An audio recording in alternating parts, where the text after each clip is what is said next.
தாய் தமிழ் உறவுகளுக்கு வணக்கம். நீக்கப்பட்ட அமைச்சர் யார்? புது குழப்பம். நீக்கப்பட்ட அமைச்சர் யார்? திடீர் குழப்பம். நேற்றைய தினம் தமிழக அமைச்சர்கள் 3 பேர் பதவி நீக்கம் செய்யப்பட்டார்கள். விழுப்புரம் மாவட்டத்தை சார்ந்த செஞ்சி மஸ்தான், குமரி மாவட்டத்தை சார்ந்த மனோ தங்கராஜ் மற்றும் நீலகிரி மாவட்டத்தை சார்ந்த ராமச்சந்திரன். இந்த 3 பேர் அமைச்சர் பதவிகளிலிருந்து விடுவிக்கப்பட்டார்கள். ஆனால் கவர்னர் குறிப்பில் அமைச்சர் ராமச்சந்திரன் நீக்கப்பட்டுள்ளார் என்று குறிப்பிடப்பட்டிருந்தது. அமைச்சர் ராமச்சந்திரன் என்றவுடன் நினைவுக்கு வந்தது சாத்தூர் ராமச்சந்திரன் தான். ஏனென்று சொன்னால், நடைபெற்று முடிந்த பாராளுமன்ற தேர்தலில் விருதுநகர் தொகுதியில் தான் திமுக கூட்டணி மிக குறைவான வாக்குகள் வித்தியாசத்தில் வெற்றி பெற்றது. காங்கிரஸ் வேட்பாளர் மாணிக்கம் தாகூர் வெறும் 3000 வாக்குகள் வித்தியாசத்தில் வெற்றி பெற்றார். விருதுநகர் தொகுதிக்குட்பட்ட அருப்புக்கோட்டை பாராளுமன்ற தொகுதியில் மட்டும் 70,000 வாக்குகள் காங்கிரஸ் வேட்பாளர் குறைவாக வாங்கியிருந்தார்.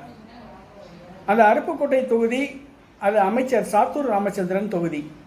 சாத்தூர் ராமச்சந்திரன் மேல் மக்கள் அதிருப்தியாக உள்ளனர் என்ற ஒரு கருத்தும், சாத்தூர் ராமச்சந்திரன் தேர்தல் வேலை பார்க்கவில்லை என்ற ஒரு குற்றச்சாட்டும் இருந்தது. இதனால் திமுக தலைமையிடம் வாங்கி கட்டி கொண்டார். ஆகவே சாத்தூர் ராமச்சந்திரன் அமைச்சர் பதவியிலிருந்து விடுவிக்கப்படுவார் என்று திமுக வட்டாரங்கள் எதிர்பார்த்து காத்து கொண்டிருந்தன. அதற்கேற்றாற் போன்று கவர்னர் அறிவிப்பில் அமைச்சர் ராமச்சந்திரன் பதவி நீக்கம் என்று மட்டுமே குறிப்பிடப்பட்டது. இதனால் சாத்தூர் ராமச்சந்திரன் தான் அமைச்சர் பதவியிலிருந்து விடுவிக்கப்பட்டார் என்று ஒரு குழப்பம் ஏற்பட்டது. நீக்கப்பட்ட அமைச்சர் சாத்தூர் ராமச்சந்திரன் என்றே கருதினர். ஒரு சில பத்திரிகைகளும் ஊடகங்களும் அமைச்சர் சாத்தூர் ராமச்சந்திரன் புகைப்படத்தை போட்டே நீக்கப்பட்டார் சாத்தூர் ராமச்சந்திரன் என்று தெரிவித்தன.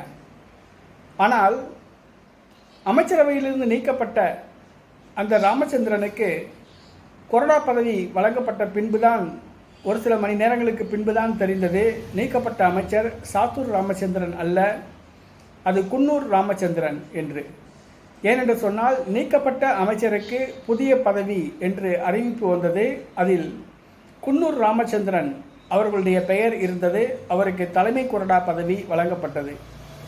ஆகவே கவர்னர் அறிவிப்பில் வெறும் ராமச்சந்திரன் என்று இருந்ததால், அது சாத்தூர் ராமச்சந்திரனா குன்னூர் ராமச்சந்திரனா என்ற ஒரு குழப்பம் ஏற்பட்டது. ஒரு சில மணி நேரங்களிலே இந்த குழப்பம் தீர்ந்தது. இருந்தாலும் தினமும் காலையில் வெளிவருகின்ற ஒரு சில செய்தித்தாள்களில் சாத்தூர் ராமச்சந்திரன் நீக்கப்பட்டார் என்றே புகைப்படங்கள் இடம்பெற்றிருந்தன. குறிப்பாக வேட்டு நியூஸ் ஆப் அதில் சாத்தூர் ராமச்சந்திரன் புகைப்படம் போட்டே அமைச்சர் பதவியிலிருந்து நீக்கப்பட்டார் என்று குறிப்பிடப்பட்டிருந்தது. ஆனால் நீக்கப்பட்டது சாத்தூர் ராமச்சந்திரன் அல்ல, குன்னூர் ராமச்சந்திரன்.